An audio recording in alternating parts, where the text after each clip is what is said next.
श्रीमान संजय राउत जी। सर, आपके माध्यम से मैं देश के ऐसे विशाल केंद्र शासित प्रदेश की जनता की मांग इस सदन में उठाना चाहता हूं, जिस प्रदेश का कोई सदस्य इस सदन में नहीं है। दादरा और नगर हवेली, दमन और दीव के लाखों नागरिक लंबे समय से अपने लोकतांत्रिक अधिकारों की मांग कर रहे हैं।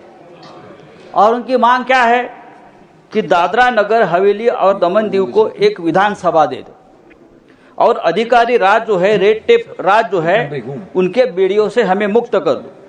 अपने खुद का भविष्य निर्माण करने की ये मांग है। माननीय सभापति महोदय, वर्ष 2014 में गृह मंत्रालय की संसदीय समिति ने इस केंद्र शासित प्रदेश में विधानसभा के गठन की सिफारिश की थी।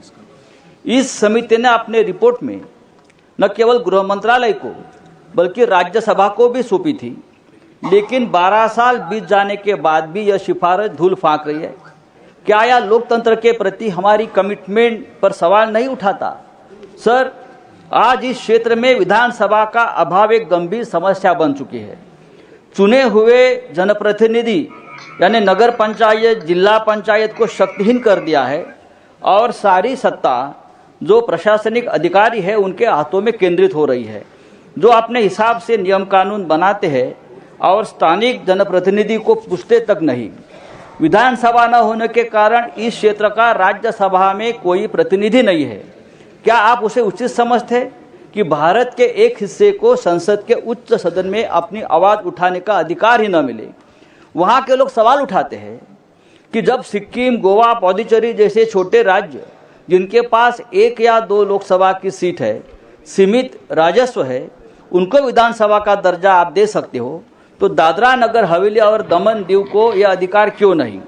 इस क्षेत्र के पास लोकसभा की 2 सीटें हैं, इसका रेवेन्यू उन छोटे राज्यों से कई गुना ज़्यादा है, आबादी बढ़ रही है, फिर भी उनके साथ ये सौतेला व्यवहार को क्यों है?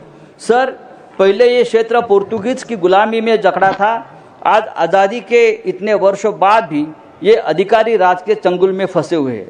क्या ये हमारी डेमोक्रेटिक व्यवस्था का माहौल नहीं है? लोग कहते हैं कि हमें इन परिस्थितियों से निकालकर संवैधानिक अधिकार दे दो और उनका यह कहना बिल्कुल सही है। मैं केंद्र सरकार से पूछना चाहता हूँ, इस क्षेत्रों को विधानसभा देने में तकलीफ क्या है? अगर छोटे छोटे और राज्य हैं उनको आप केंद्र शासित प्रदेश होने के बावजूद विधानसभा देते हो, तो दादरा नगर हवेली, दमन दीव के साथ ऐसा व्यवहार आप क्यों करते हो? वहाँ के लोगों को भी डेमोक्रेसी का पूरा लाभ पाने में वो हकदार है। सर, मैं फिर एक बार इस सदन के माध्यम